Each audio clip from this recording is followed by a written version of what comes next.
بالله من الشيطان الرجيم بسم الله الرحمن الرحيم لقد رضي الله عن المؤمنين إذ يبايعونك تحت الشجرة صدق الله العظيم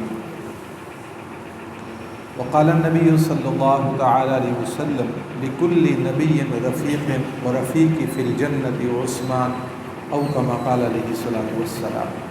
حضور علیہ الصلوۃ والسلام کے دوہرے داماد ذوالنورین ذوالہجرتین سیدنا عثمان ابن عفان رضی اللہ تعالیٰ عنہ کی شہادت 18 ذوالحجہ۔ سیدنا عثمان ابن عفان رضی اللہ تعالیٰ عنہ آپ علیہ الصلوۃ والسلام کی انگوٹھی مبارک پر محمد رسول اللہ لکھا ہوا تھا۔ اسی طرح صدیق اکبر رضی اللہ تعالیٰ عنہ کی انگوٹھی مبارک پر بھی لکھا ہوا تھا ایسے جملہ۔ اسی طرح سیدنا عمر فاروق رضی اللہ تعالیٰ عنہ کی انگوٹھی پر بھی جملہ لکھا ہوا تھا۔ سیدنا عثمان ابن عفان رضی اللہ تعالیٰ عنہ کی انگوٹھی اس پر بھی جملہ لکھا ہوا تھا۔ حضرت عبداللہ ابن عباس رضی اللہ تعالیٰ عنہ سے پوچھا گیا سیدنا عثمان غنی رضی اللہ تعالیٰ عنہ کی انگوٹھی پر کیا لکھا ہوا تھا؟ تو انہوں نے فرمایا ان کی انگوٹھی پر لکھا تھا احینی سعیدن و امتنی سعیدن، اے اللہ جب تک زندہ رہوں سعادت کی زندگی نصیب فرما اور جب موت آئے تو شہادت کی موت نصیب فرما۔ حضرت سیدنا عثمان غنی رضی اللہ تعالیٰ عنہ انگوٹھی پر کتنے جملے تھے؟ 2 جملے۔ اے اللہ زندگی کون سی نصیب فرما؟ سعادت کی نصیب فرما، اور جب موت آئے تو وہ کون سی نصیب فرما؟ شہادت کی نصیب فرما۔ ان 2 جملوں کو اللہ نے قبول کس طرح کیا؟ سعادت کے لیے، زندگی کی سعادت کے لیے بہت ساری چیزیں ہوتی ہیں، ان میں سے ایک چیز کہ اس کا خاندان اچھا ہے، اس کا حسب نسب اچھا ہے۔ لوگ کہتے ہیں دیکھو بھائی کس اعلیٰ خاندان سے، کس اعلیٰ نسب سے سیدنا عثمان ابن عفان رضی اللہ تعالی عنہ کے نسب کا، آپ کے سلسلے کا تعلق خاندان نبوت کے ساتھ کیا تھا۔ سیدنا عثمان غنی رضی اللہ تعالی عنہ آپ والد کی طرف سے آپ کی جو 5ویں پشت ہے، 5ویں پشت میں آپ اور حضور علیہ الصلوۃ والسلام جا کر ایک ہو جاتے ہیں اور والدہ کی طرف آ جائیں۔ سیدنا عثمان غنی رضی اللہ تعالیٰ عنہ کی جو نانی ہے حضور علیہ الصلوۃ والسلام کے والد حضرت عبداللہ کی سگی بہن تھی۔ کیا تھی؟ سگی بہن۔ اور اللہ کی شان دیکھیے، حضرت حضور کے والد حضرت عبداللہ اور حضرت عثمان کی نانی ام حکیم یہ گٹھے پیدا ہوئے تھے، یہ جڑواں بہن بھائی تھے۔ اب بتائیں احینی سعیدن، اے اللہ سعادت کی زندگی عطا فرما، تو یہ سعادت نہیں ہے کہ کسی کا تعلق خاندان نبوت کے ساتھ ہو جائے؟ آج 1400 سال کے بعد میرے محترم دوستوں اور بزرگوں، ہم کہتے ہیں جی ہم سید ہیں، ہمارا تعلق خاندان نبوت کے ساتھ ہے، یہ اعزاز کی بات ہے۔ میرے محترم دوستوں اللہ اس نسبت کی لاج رکھنے کی توفیق نصیب فرمائے۔ 1400 سال پیچھے لڑی وہاں تک پہنچتی ہے تو عزت کی بات ہے۔ میرے محترم دوستوں اور بزرگوں ایک اعزاز کی بات ہے، تو مجھے بتاؤ جن کی نانی امام الانبیاء کی پھوپھی ہو ان کی کیا شان اور کیا عظمت ہوگی۔ تھوڑا آگے چلیے، احینی سعیدن، اے اللہ سعادت کی زندگی عطا فرما۔ ایک بات سعادت کی یہ ہوتی ہے اعلیٰ خاندان میں شادی ہو جائے، اچھے خاندان میں شادی ہو جائے۔ سیدنا عثمان غنی رضی اللہ تعالیٰ عنہ کی میرے محترم دوستوں شادی ہوتی ہے، اور میرے محترم دوستوں آپ کے عقد میں آنے والی یہ کون ہے؟ حضور علیہ الصلوۃ والسلام کی بیٹی حضرت رقیہ رضی اللہ تعالیٰ عنہ۔ اور یہ بات یاد رکھیں، بعض لوگ کہتے ہیں حضور کی ایک بیٹی ہے۔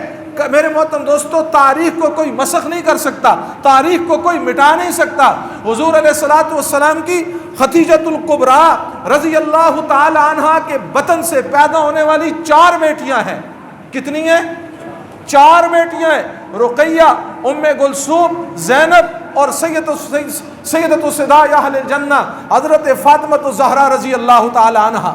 یہ 4 بیٹیاں سگی بہنیں، ان میں سے حضرت رقیہ کا نکاح حضرت عثمان کے ساتھ ہوتا ہے۔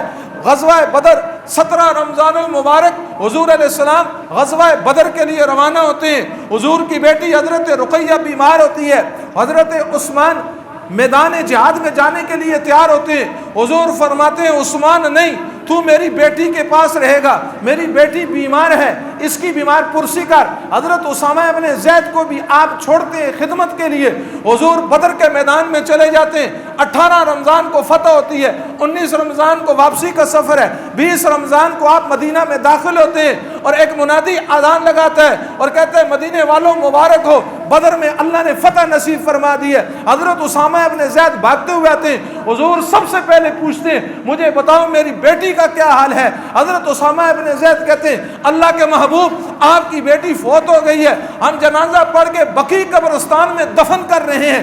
حضور علیہ الصلوۃ والسلام سیدھا آپ کا معمول تھا، آپ مسجد میں آتے تھے، مسجد نبوی میں آتے تھے، آپ مسجد میں نہیں آئے، سیدھا بقیع گئے اور بقیع کے قبرستان میں حضرت آپ کی بیٹی کی تدفین ہو رہی تھی، مٹی ڈال دی گئی تھی۔ حضور علیہ الصلوۃ والسلام پہنچے، حضرت عثمان نے عرض کیا اللہ کے محبوب مٹی ہٹا دی جائے۔ آپ نے فرمایا نہیں نہیں نہیں نہیں، قبر کی طرف مخاطب ہو کر کہا میری بیٹی رقیہ اب تجھ سے ملاقات جنت میں ہوگی، اب تجھ سے ملاقات جنت میں ہوگی۔ یہ حضور کی بیٹی کون ہے؟ جب ان کی والدہ کا انتقال ہوا، حضرت خدیجہ الکبریٰ رضی اللہ تعالی عنہا مکہ مکرمہ جنت المعلی میں آپ کی قبر ہے، جب ان کا انتقال ہوتا ہے اس وقت حضرت رقیہ ہجرت کے سفر میں حبشہ میں ہوتی ہے، ماں بیٹی کو نہیں دیکھ سکتی، بیٹی ماں کو نہ دیکھ سکی، اور آج جب بیٹی رخصت ہوئی باپ بیٹی کو نہ دیکھ سکا، بیٹی باپ کو نہ دیکھ سکی۔ اس کے بعد عثمان غنی رضی اللہ تعالیٰ عنہ غمزدہ رہتے۔ حضور علیہ الصلوۃ والسلام نے پوچھا ایک دن عثمان کیا بات ہے، غمزدہ کیوں ہے، کیا بات ہے؟ اللہ کے محبوب میں اموی خاندان سے ہوں، آپ قریشی ہیں، یہ اعزاز تھا آپ کے ساتھ نسبت ہونا، اس پر مجھے ناز تھا، مجھے فخر تھا، وہ نسبت ٹوٹ گئی۔ میرے محترم دوستوں اور بزرگوں، اگلے دن اسی اسنا میں حضور علیہ الصلوۃ والسلام نے فرمایا عثمان سنو، رقیہ کا نکاح جو میری بیٹی تھی آمنہ کے لال نے تجھ سے کیا تھا، میری دوسری بیٹی ام کلثوم کا نکاح رب کائنات نے خود تجھ سے کر دیا۔ اور جب حضرت ام کلثوم کا انتقال ہوا، مجھے بتائیں کسی انسان کو اپنی کوئی بیٹی دیتا ہے اور اس گھر میں اگر خامند صحیح نہ ہو، اگر انتقال ہو جائے وہ دوسری بیٹی دے گا؟ وہ کبھی دوسری بیٹی نہیں دے گا۔ یہ پیغمبر مصطفیٰ کا حضرت عثمان پہ اعتماد تھا، حضرت عثمان پہ یہ یقین تھا کہ حضرت عثمان میرا ایسا دیماد ہے۔ پھر آپ نے فرمایا دوسری بیٹی کا انتقال ہوا، آپ نے فرمایا اگر مصطفیٰ کی 40 بیٹیاں بھی ہوتی یک کے بعد دیگرے عثمان میں تیرے نکاح میں دے دیتا۔ اللہم احیینی سعیدا، اے اللہ مجھے سعادت کی زندگی عطا فرما۔ یہ حضور کے خاندان سے نسبت ہو جانا یہ سعادت کی بات ہے۔ آپ کو ذو النورین، دو نوروں والا کہا جاتا ہے، کیوں؟ حضور کے دو نور آپ کے عقد میں آئے، دو بیٹیاں آپ کے عقد میں آئے، حضرت آدم سے لے کر امام الانبیاء سرور کونین آمد مجتبیٰ حضرت محمد مصطفیٰ صلی اللہ تعالی علیہ وسلم تک کسی کو یہ اعزاز حاصل نہیں ہوا کہ کسی کے نکاح میں کسی پیغمبر کی دو بیٹیاں گئی ہوں۔ یہ اعزاز حاصل ہوا ہے تو کس کو؟ حضرت عثمان کو۔ پھر میرے محترم دوستو، مال کا مل جانا دنیا میں یہ بھی ایک اعزاز کی بات ہوتی ہے۔ پھر اس مال کو صحیح طور پر خرچ کرنا، دین پہ خرچ کرنا، دین کی سربلندی پہ خرچ کرنا۔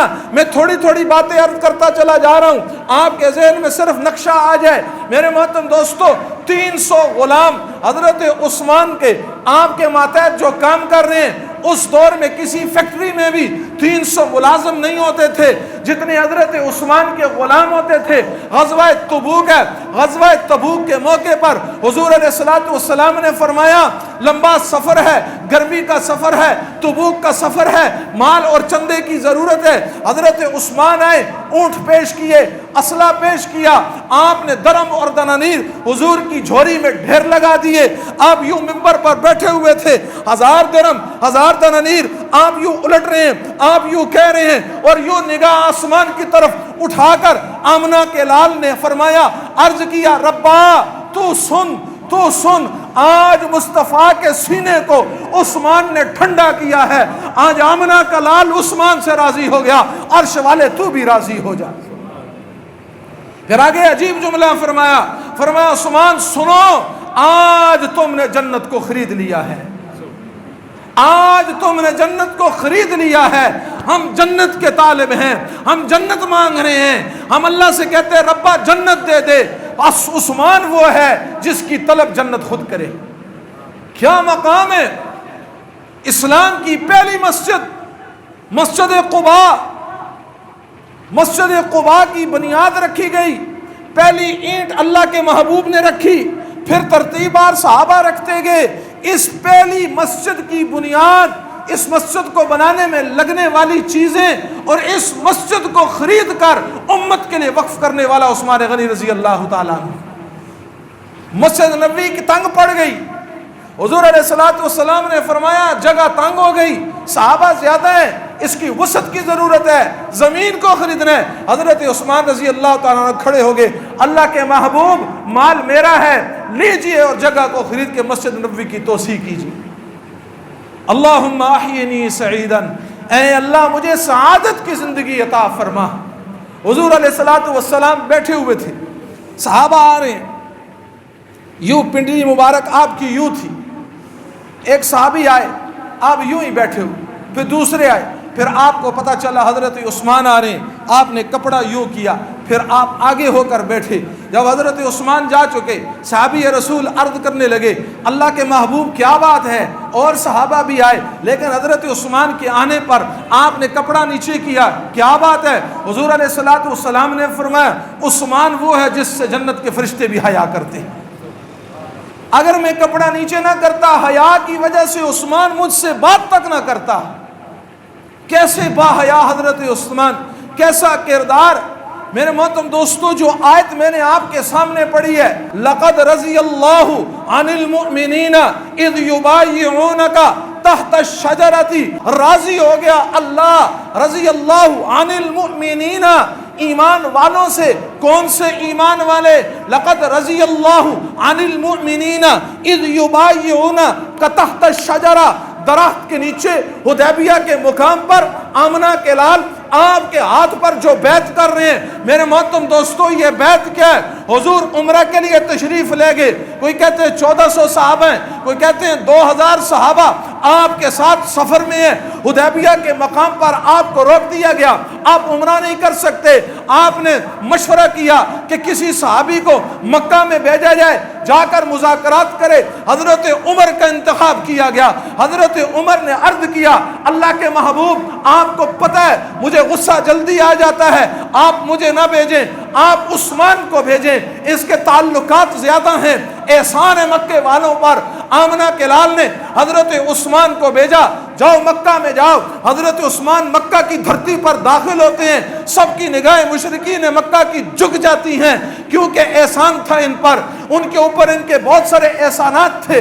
آپ داخل ہوئے، فرمایا عثمان دیکھو یہ سامنے بیت اللہ ہے، یہ ملتزم ہے، یہ مزاب رحمت ہے، طواف کرو، عمرہ کرو، زمزم پیو، مزاب رحمت میں جا کر دعائیں مانگو، ملتزم میں چمٹو، تجھے اجازت ہے، تجھے اجازت ہے۔ حضرت عثمان نے کہا جب تک آمنہ کا لال عمرہ نہیں کرے گا عثمان بھی بیت اللہ کے سامنے عمرہ، عثمان بھی بیت اللہ کے چکر نہیں لگائے گا۔ ادھر حضور علیہ الصلوۃ والسلام کی، آپ علیہ السلام کو اطلاع پہنچی حضرت عثمان کو شہید کر دیا گیا۔ آپ درخت کے نیچے آتے ہیں اور آپ صحابہ کو کہتے ہیں، آپ نے اپنا دائنا ہاتھ آگے کیا اور آپ نے فرمایا عثمان کے قتل کا بدلہ لینا ہے، عثمان کے خون کا بدلہ لینا ہے۔ آپ نے ہاتھ آگے کیا، 1400 صحابہ آپ کے ہاتھ پر بیعت کر رہے ہیں۔ اس بیعت کرنے والے صحابہ کے بارے میں اللہ نے کہا لقد رضی اللہ عن المؤمنین اذ یبایعونک تحت الشجرہ، اے میرے محبوب عثمان کے قتل کا بدلہ لینے کے لیے جن 1500 صحابہ نے آپ کے ہاتھ پر بیعت کی، سنو اللہ ان سے راضی ہو گیا، اللہ ان سے راضی ہو گیا۔ اسی دوران اطلاع آتی ہے حضرت عثمان کو شہید نہیں کیا گیا، آپ کو گرفتار کر دیا گیا۔ حضور نے بیعت نہیں روکی، آپ نے بیعت جاری رکھی اور آپ نے فرمایا آزاد کروانے تک ہم پیچھے نہیں ہٹیں گے۔ اب اسی دوران یہ آیتیں نازل ہوئیں کہ اللہ راضی ہو گیا. اب کوئی کہنے والا اس دور میں تو کہہ سکتا تھا چلو جو لوگ بیعت میں شریک ہوئے تھے ان سے اللہ راضی ہو گیا, عثمان تو بیعت میں موجود نہیں تھا.